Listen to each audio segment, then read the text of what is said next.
திருவண்ணாமலையில் பிரபல ஹோட்டல் உரிமையாளர் அடையாள ஆவணத்திற்காக அப்பாவி இளைஞரை இரண்டாம் திருமணம் செய்து கொண்டு அடித்து துன்புறுத்தி வரும் சம்பவம் குறித்து காவல் நிலையத்தில் புகார் அளிக்கப்பட்டுள்ளது. திருவண்ணாமலை மாநகரின் கிரிவல பாதையில் உள்ள ஹோட்டலில் ஒடிசா மாநிலத்தை சேர்ந்த இளைஞர் ஒருவர் பணியாற்றி வந்துள்ளார்.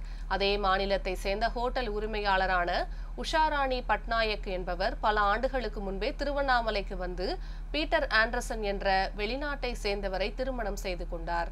அவருக்கு 2 மகன்கள் உள்ள நிலையில் ஆதார் மற்றும் குடும்ப அட்டை உள்ளிட்ட ஆவணங்களை பெறுவதற்காக பீட்டர் ஆண்டர்சன் தனது மனைவி உஷாராணியை பருவ பிரச்சாரத்துக்கு பதிவு திருமணம் செய்து வைத்ததாக சொல்லப்படுகிறது. இதனிடையே பீட்டர் ஆண்டர்சன் உயிரிழந்த நிலையில் பருவ பிரசாத் வேறு ஒரு பெண்ணை திருமணம் செய்து கொள்ள நிச்சயதார்த்தம் செய்யப்பட்டது.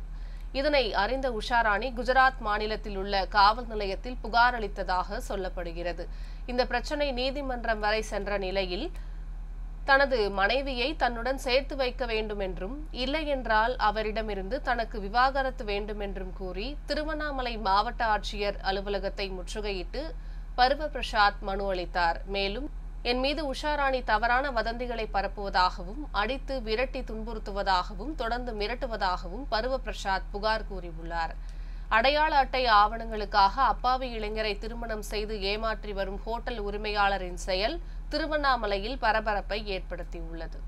என் பேர் பிரபு பிரசாத் பாத்திரம். நான் ஒடிசாவில் வந்து 2009 கிரிவலம் ரோட்டில் இருக்க ஒரோசா ஹோட்டலுக்கு வேலைக்கு வந்தேன். அங்கே வேலை செய்யும்போது அவன் என்ன பண்ணாங்கன்னா, எனக்கு வேலூருக்கு கூட்டி போய் உஷாராணி பட்நாயக் அவன் ஹஸ்பண்ட் 2 பேர் பீட்டர் ஆண்டர்சன் 2 பேரும் எனக்கு வேலூர் கூட்டி போய் ஜகஜலீஸ்வரர் கோயிலில் போய் மாலை போட்டி அதுக்கப்புறம் இது பண்ணாங்க, கல்யாணம் பண்ணாங்க. ரெஜிஸ்டர் மாதிரி இப்போ ஐடி ப்ரூஃபுக்கோசரம் அவன் இது பண்ணி கல்யாணம் பண்ணாங்க. எனக்கு கல்யாணம் பண்ண அப்புறம் 2 பேர் 3 வருஷம் நம்ம கூட இருக்கு, 2 வருஷம் சேர்த்து வாழ்ட்டு இருக்கோம். அதுக்கப்புறம் அவங்க பசங்க எல்லாம் சோத்து பரிசுக்கோசரம் அவங்க பசங்க எனக்கு அடிக்கி வந்தாங்க. அடிக்கி வந்துட்டு நான் பாண்டிச்சேரி போயிட்டேன். பாண்டிச்சேரி போய் அங்கே வேலை செஞ்சுட்டு இருக்கேன், சின்ன ஹோட்டலில் வேலை செஞ்சுன்னு இருக்கு. அதுக்கப்புறம் என் வீட்டில் அம்மா எனக்கு கல்யாணம் பண்ணுறதுக்கோசரம் இது பண்ணாங்க, பார்த்தாங்க. 2022 நான் ஊருக்கு போயிட்டேன், ஒடிசாவில் போய் நிச்சயதார்த்தம் பண்ணும் போதே இவங்களுக்கு ஊரில் தெரிஞ்சு இவன் போயிட்டு எனக்கு 3 நாள் எனக்கு ஜெயிலில் போட்டாங்க. நான் 3 நாள் ஜெயில் போயிட்டு வந்தேன். இங்கே திருவண்ணாமலை கோர்ட்டில் வந்து பார்த்தா என் பேரில் இது இருக்கு, சேர்த்து வாழணும்னு சொல்லிட்டு அவங்க கோர்ட்டில் போட்டாங்க. அதுக்கப்புறம் நான் சேர்த்து வாழணும்னு சொல்லிட்டு கேஸ் வாபஸ் வாங்கிட்டு அவங்கள்ட்ட சேர்த்து வாழணும்னு சொல்லிட்டு அவங்க சொன்னாங்க. ஒரு வீட்டு கொடுத்தாங்க, எனக்கு கார் வாங்கிட்டு கொடுத்தாங்க. ஒரு இது பண்ணிட்டு நான் அந்த வீட்டில் இருக்கும்போது சாப்பிட செலவு கொடுக்கல, வீட்டுக்கு வரது கிடையாது. நான் தனியாக அந்த வீட்டில் இருந்துச்சு.